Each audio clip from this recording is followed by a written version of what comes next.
I love the power of the mind. Well, now I do.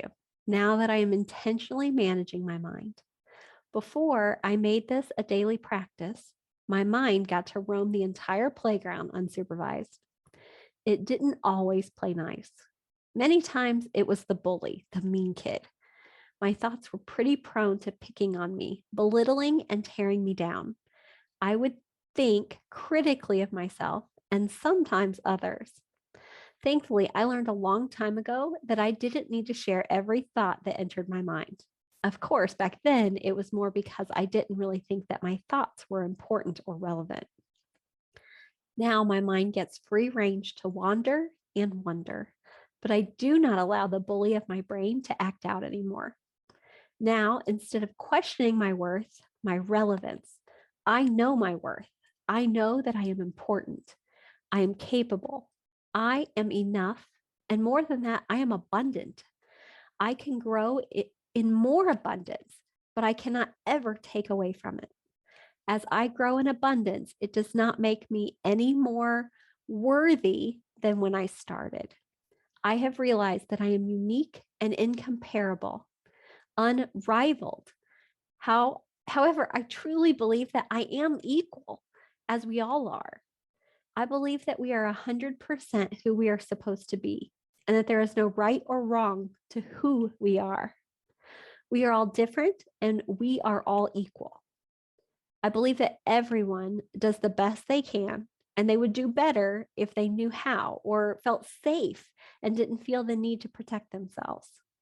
But there is also not a better that is ever needed. I do not need more or less from you, nor do I need to give you more or less of me. This is a small glimpse into my brain, my thoughts, my beliefs. As I said, this is not where I started at. I really had some very strong opinions about myself and others. I realized many of them were not true. Most were not kind, and usually they were definitely not useful. Back then, I was quick to have opinions about myself and everyone else too. My nieces grumble and tell me that I don't take sides and I don't reveal what my opinions usually are. I've realized that many times when they're asking for this, it is to validate them in their right or someone else's wrongness. There are always different ways to look at any event or any situation. What I want, if anything, to pass on is to be an example of patience, understanding, and forgiveness. I want to be an example of unconditional love.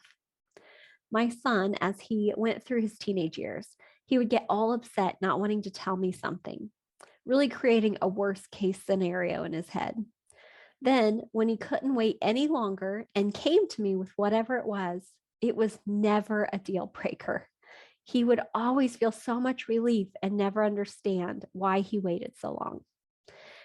Never was it the thing that would make me not love him or turn him out. Usually, there wasn't even a reason to give him a punishment or a consequence because he had endured more self imposed than I ever would have given him. Usually, not always. He got his share of consequences too, but they were never too hard to endure, and always my love was there with him. I did not always have these thoughts and these feelings. I cultivated them. I started with working through the thoughts that I had, exactly where they were. I would write some journals, but many times I would judge my thoughts and even start correcting them before I got them all wrote down. Then for a while, I used a video, a Marco Polo app, and I would say what I would have wrote down in the video on my way to work. It was just another tool. As I stopped judging myself for what I was thinking, it became so much easier to just journal. I give myself the gift of no judgment. I do not judge any thought that I have. I journal and completely dump all my thoughts out. Then I reread it and I highlight any bothersome or useless thoughts.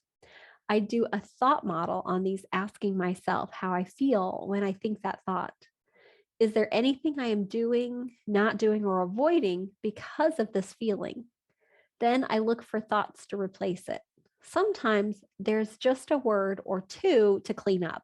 Sometimes I don't even replace the thought at all. I understand why I think it. And if it isn't causing me to not show up the way I want, then I just allow the thought and the feeling. This routine has neutralized so many thoughts and feelings for me. When you look at your thoughts curiously instead of critically, you discover so much about yourself. I discovered in this process that I had relied on others for validation. I wanted and needed their approval and praise.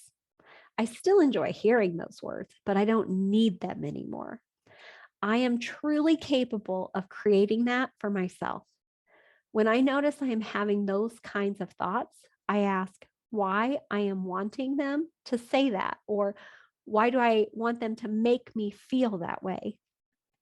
It is amazing how easy it is to discover insecurities and fears that I never even realized I had before. Fear and insecurity is normal. And like I said, sometimes there's peace just in the awareness and understanding. No need to change it. Then I say to myself, of course I feel this way because I am doing something new or whatever the reason is. This quickly neutralizes the power it had, and my brain normalizes that it happens, just part of humanity. I have cautioned before the power of the I am statement. This is a super powerful phrase. You should make sure that anything that follows those two little words is absolutely true and it's something that you desire. What the brain does is it believes whatever comes after the I am. If it is not true, kind, and useful, then it still believes it. If you didn't completely believe the I am statement, then the brain starts looking for evidence to prove it. If you are casting hate and judgment in your I am statements, the brain will also start looking to prove that. You will begin believing those things. See why I put a caution label on this? This is such important work that I have given it an entire section on your daily planner. Yes, this is so important that I included 3 lines for 3 I am statements for you every single day. These may be the same sometimes, or they may change. Think of the planner as your place to speak truth into yourself and practice it. Sometimes it is teaching you, and sometimes it is reinforcing what you know. Sometimes I use it as what I would need to get through my day or a specific event. I don't always speak a lot in this program about my Christian beliefs, but this is as good a time as any. In the beginning, I had to borrow what I know that the Bible says that God believes about me. Then, as I stopped fighting my worth and found my value in His eyes, I could believe it for myself. When I started seeing that God has what He has seen all along, I even found the patience, forgiveness, and that unconditional love for myself and for others. I said that I use the I am sometimes for what I need. I love the Bible verses about the armor of God and have envisioned myself armoring for an event like it was a battle and preparing my mind and heart for it. This may all be a little different for each person. Maybe you have done this your whole life, and maybe it is completely new for you. Either way, this is important. There are a few tools I have mentioned and a few more I want to offer you. First is the daily plan, the I am section. Next, the process of journaling, either by pen and paper or by voice. I've mentioned in some early lessons some mirror work. This is where you look at yourself in the mirror and say I am statements, or tell yourself I love you because, and find 3 things you can look yourself in the eye and say. The mirror work was so uncomfortable for me for a long time. I remember catching myself the first time that I walked by a mirror and I smiled at myself. I thought that was crazy when I caught myself doing this. I always smile at other people in passing, but the first time I did it to myself blew my mind right open. There was a time I was in a store and I happened to see a reflection of someone in a glass mirror and thought that lady has gorgeous toned legs. Wow, I was surprised when I saw that they were my own. I had such a disconnect of appreciation for myself. Another tool, and one of my favorites, is the I Am app. You can set it up to give you affirmations throughout your day. When you are not used to speaking these truths into yourself, it is nice to get some help. My watch sends me notifications, and many times I have been working and the I Am sends me a sentence through my watch. One time it said something like, I am beautiful inside and out. I remember thinking, oh, that is so sweet. Thank you. That has happened so many times that it really has lifted my spirit. Sometimes I have Googled journal prompts, and many times I just use that I Am app to give me one. I take the I Am statement or the journal prompt and I intentionally look for proof of it. Then I journal.